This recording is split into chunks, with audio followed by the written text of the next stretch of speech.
Le monde moderne ne repose pas sur la magie, mais sur des systèmes physiques. Des câbles sous-marins aux agents autonomes, notre quotidien dépend de couches invisibles. Bienvenue sur ma chaîne.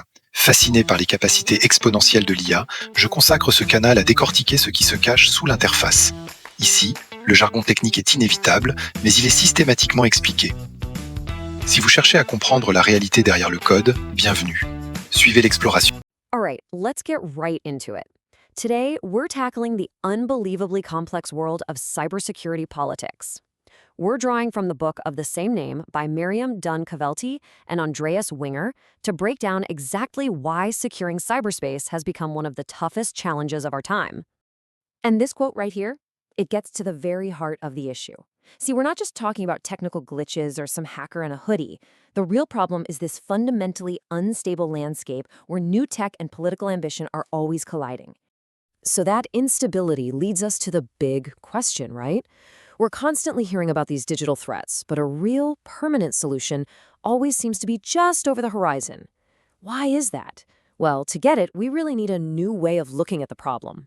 Here's where the book introduces a really powerful idea. Cybersecurity isn't some puzzle you can just solve. It's what social scientists call a wicked problem. Now, this isn't just some academic buzzword. Understanding this concept is absolutely key because it stops us from looking for that one magic bullet solution that, frankly, is never going to exist. So what in the world is a wicked problem? Think about other massive challenges like, say, climate change or urban poverty. There's no single cause, the rules of the game are always changing, and pretty much every solution you try creates a whole new set of problems. Sound familiar? That perfectly describes the cybersecurity challenge. And this really breaks down just how tangled it all is. A cyber attack doesn't care about a line on a map. It ropes in governments, giant corporations, and regular people. And guess what? They all want different things. When you have all these pieces tangled up together, finding one neat final solution becomes pretty much impossible. The book points out that there are two huge, powerful forces happening at the same time that are constantly stirring the pot, making this wicked problem even more chaotic and harder to get a handle on. So, on one hand, you've got technology that's just evolving at this dizzying speed. We're rolling out things like AI and quantum computing before we even have a clue what all the security risks are. And then, on the other hand, power in cyberspace is completely shattered. It's not just a few countries calling the shots anymore. You've got massive tech companies, activist groups, and private security firms all in the mix, each with their own agenda.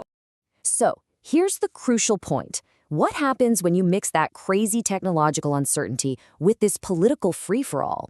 You get a whole new kind of battlefield, one that operates just below the level of what we'd call traditional war. And this is what the experts call the gray zone. Think of it as this shadowy arena where countries and other groups can push their goals, test the limits, and try to get an edge, all without firing a shot or starting an all-out war. This is exactly why these gray zone conflicts are so frustrating. They are ambiguous by design. An attack happens, but who really did it? Was it a government, a criminal gang, some group acting on their behalf? This idea of plausible deniability makes it incredibly hard to know how to respond. And just look at the menu of options here. You have everything from classic state-sponsored spying to online influence campaigns. You even have states like North Korea allegedly using straight-up cybercrime to raise money. The lines between national security and criminal activity have been completely erased. So this all builds up to what might be the biggest question of all. If everyone, governments, private companies, activists, is involved, then who is actually in charge of keeping us safe online? You know, the core problem here is that our old playbook is basically useless. A government can't be the only protector when most of the internet's critical plumbing is owned by private companies. This creates this constant, messy negotiation over who is responsible for what, and there are no easy answers. Okay, so things are chaotic, we get it. But what is anyone actually doing to try and create some sense of order? I mean, how do you even begin to make rules for a game where the players, the tools, and the battlefield itself are constantly shifting? Well, we're seeing a few things happening. Governments are scrambling to write laws. At the same time, you have the big tech companies stepping up, proposing their own international rules of the road. But, and this is a huge but, both of them slam into the same brick wall: attribution.